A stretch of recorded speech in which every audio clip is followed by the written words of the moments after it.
আপোনালোকক কেইটামান বস্তু দেখুৱাব খুজিছোঁ, কেইটামান কথা ক'ব খুজিছোঁ। আপোনালোকে দেখিছে যে অসম চৰকাৰখন কাইলৈ 26 জানুৱাৰী পালন কৰিব। অসম চৰকাৰে প্ৰায় 9 বছৰ, কেইদিনমান আছে আৰু 9 বছৰ হ'বলৈ, বিজেপি চৰকাৰখনৰ 9 বছৰ পূৰ হ'ব। 9 বছৰৰ পাছত নিশ্চয় এখন চৰকাৰক আমি মূল্যায়ন কৰিব পাৰোঁ। যোৱা 9 বছৰত এই চৰকাৰখনে কি কৰিলে? যোৱা 9 বছৰত কৰা আটাইতকৈ ডাঙৰ কামটো হ'ল যে এই চৰকাৰখনে অসমক আটাইতকৈ বেছি ধৰুৱা কৰি পেলালে, ইতিহাসৰ আটাইতকৈ বেছি ধৰুৱা কৰি পেলালে। আজিৰ দিনটোত অসমৰ ধাৰ অতি কমেও 1,75,000 কোটি টকা, অতি কমেও। এইটো অহা বাজেটত গোটেই হিচাপটো ওলাই যাব, কিন্তু যোৱা 31 মাৰ্চলৈকে, যোৱা 31 মাৰ্চ মানে 2024ৰ 31 মাৰ্চলৈকে, 24ৰ 31 মাৰ্চলৈকে সেইটো আছিলে আপোনাৰ 1,50,900 কোটি টকা, আৰু এতিয়া এইটো অতি কমেও 1,75,000 কোটি টকা। ধাৰ লোৱাৰ ক্ষেত্ৰত আমি একদম সাংঘাতিক ধৰণে আগবাঢ়িছোঁ। ধাৰৰ ক্ষেত্ৰত যদি আমি চাবলৈ যাওঁ, তেতিয়াহ'লে এটা ভয়াৱহ দৃশ্য আমি দেখিবলৈ পাওঁ ধাৰৰ ক্ষেত্ৰত।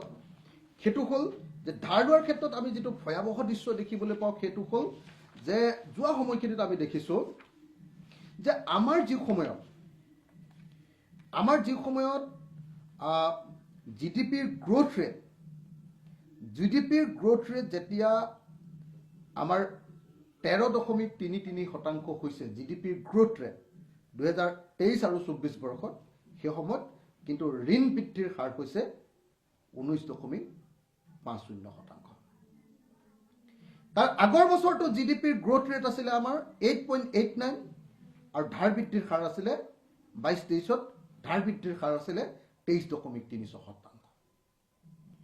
তাৰমানে মুখ্যমন্ত্ৰীয়ে যিমানেই নকক লাগিলে কিয়, আমাৰ টকা আছে কাৰণে ধাৰ লৈছোঁ,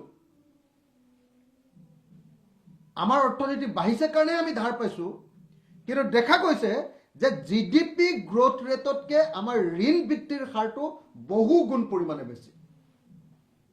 এইটো 22-23 চনত মই আকৌ কৈছোঁ, জিডিপিৰ গ্ৰোথ ৰেট আছিলে 8.89%, আৰু ধাৰ বৃদ্ধিৰ আছিলে 23.36%।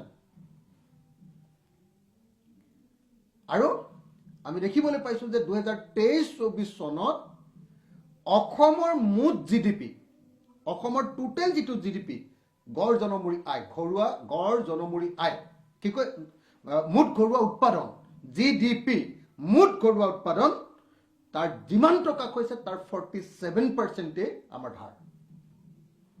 47.4% আমাৰ ধাৰ। যদি ৰাজ্য এখনৰ গোটেই বছৰটোৰ টোটেল ইনকামৰ 47% আমাৰ ধাৰ থাকে, 47.4, তেতিয়াহ'লে সেই ৰাজ্যখনক এখন ধৰুৱা ৰাজ্য কৰা বুলি কোৱাৰ বাহিৰে বেলেগ কোনো উপায় নাথাকিব। আৰু মুখ্যমন্ত্ৰী হিমন্ত বিশ্ব শৰ্মাৰ দিনত যিটো কাম কৰিলে, সেইটো হ'ল অসমৰ মুখ্যমন্ত্ৰী হিমন্ত বিশ্ব শৰ্মাই অসমক ধৰুৱা ৰাজ্যত পৰিণত কৰি পেলালে। এইটোৱে আটাইতকৈ ডাঙৰ এচিভমেণ্ট মুখ্যমন্ত্ৰী ডাঙৰীয়াৰ। অসমৰ মুখ্যমন্ত্ৰী ডাঙৰীয়াৰ আৰু এটা এচিভমেণ্ট আছে, সেইটো হ'ল আমি দেখিছোঁ যে আগতে আমাৰ যিটো গড় জনমূৰি আয় আছিলে, গড় জনমূৰি আয়, পাৰ কেপিটা ইনকাম, আমাৰ পাৰ কেপিটা ইনকামৰ ক্ষেত্ৰত আজিৰ দিনটোত আমি তলফালৰ পৰা 4 নম্বৰত পৰিণত হ'লোঁ। পাৰ কেপিটা ইনকামৰ ক্ষেত্ৰত আমাৰ পাৰ কেপিটা ইনকাম, তেওঁলোকে কৈ আছে যে আমি ধনী হৈছোঁ, কিন্তু তুলনামূলকভাৱে আমি দেখিছোঁ যে আমাৰ পাৰ কেপিটা ইনকাম আগতকৈ কমিছে।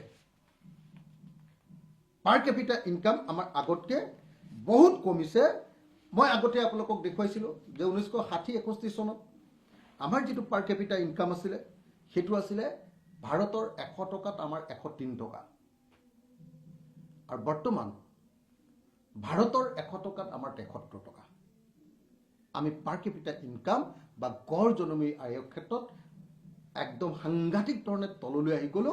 ভাৰতৰ ভিতৰতে আমি চতুৰ্থখন তলত থকা ৰাজ্য, চতুৰ্থখন তলত থকা ৰাজ্য। গতিকে মুখ্যমন্ত্ৰী মহোদয়ক আমি ২৬ জানুৱাৰীৰ পূৰ্বে এটা আহ্বান জনাব খুজিছোঁ যে উফাইদাং মৰা কথাবিলাক বন্ধ কৰক। উফাইদাং মৰা কথাবিলাক সম্পূৰ্ণৰূপে বন্ধ কৰক আৰু প্ৰকৃত অৰ্থত অসমীয়া জাতিটোক এটা প্ৰফেশ্যনেল জাতি বা পেছাদাৰী জাতিত গঢ়ি তুলিবৰ কাৰণে, পেছাদাৰী জাতিৰূপে গঢ়ি তুলিবৰ কাৰণে ব্যৱস্থা গ্ৰহণ কৰক।